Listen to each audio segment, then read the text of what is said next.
Hey guys, I'm Megan O'Leary, and we're backstage at UFC 129. I'm joined by Ben Henderson, who just put on a dominating performance against Marc Bocek. First of all, what happened to the walkout song? I used to love your gospel walkout song.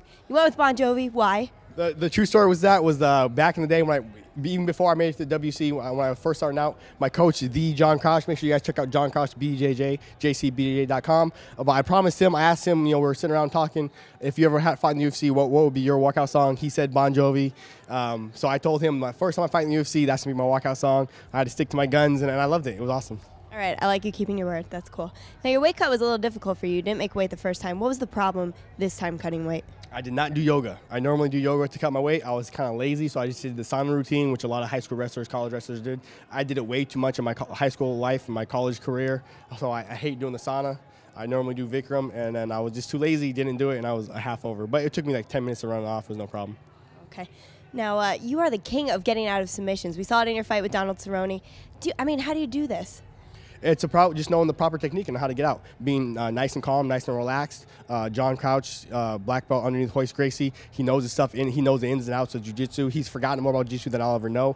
And he taught me all the ins and outs, how to stay relaxed, how to stay calm. The anaconda choke that Marc Bocek had me on, pretty close, but it was just too loose around the arm. I pulled my arm down off my neck. It allows me to breathe. It allows me, just the fact that I know what to do, I can stay calm and relaxed, and I don't have to freak out and then end up letting the other guy make it tighter. Now, you were on the ground for quite a while, but you're also on the feet for a significant amount of time. Did you expect that, or did you think with Marc's talents on, in jiu-jitsu that you would mostly be on the ground? I think a lot of times when Marc's not the greatest wrestler. He's a very insistent wrestler. He doesn't have a whole lot of accolades, college wrestling, high school wrestling, nothing like that. But he's a very insistent wrestler. He got me to the ground a few times. But it's more, a lot of times you get two wrestlers in there and they go at it against each other. The wrestling, the takedowns negate each other. And so you end up having to stand up for it, which is a bit of what Bocek and I had. And I'm prepared for the fight to go anywhere. If it stays standing for 15 minutes, it goes to the ground for 15 minutes, against the cage for 15 minutes, where the fight takes place. At my gym, the MMA lab, we prepare for everything. Well, you had a great performance tonight. Where do you think you stand in the division now? I don't know. I think that's up for Dana and Lorenzo to decide. I'm ready for anything. I don't care if I'm 17, 20, if I'm number 2, if I'm number 1. The fact of the matter is you have to go out there and get your hand raised, whether you're number 20 or whether you're number 2 or whether you're number 1, or if you're even the champion, you have the belt on your waist. The idea is to go out there and get your hand raised, so that's all I want.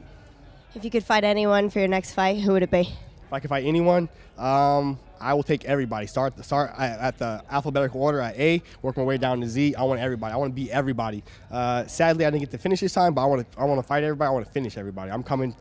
The 155-pound division is mine. I'm taking it. All right. Well, we can't wait to see you fight again. Congratulations, Ben. Keep checking Heavy.com for more UFC 129 coverage.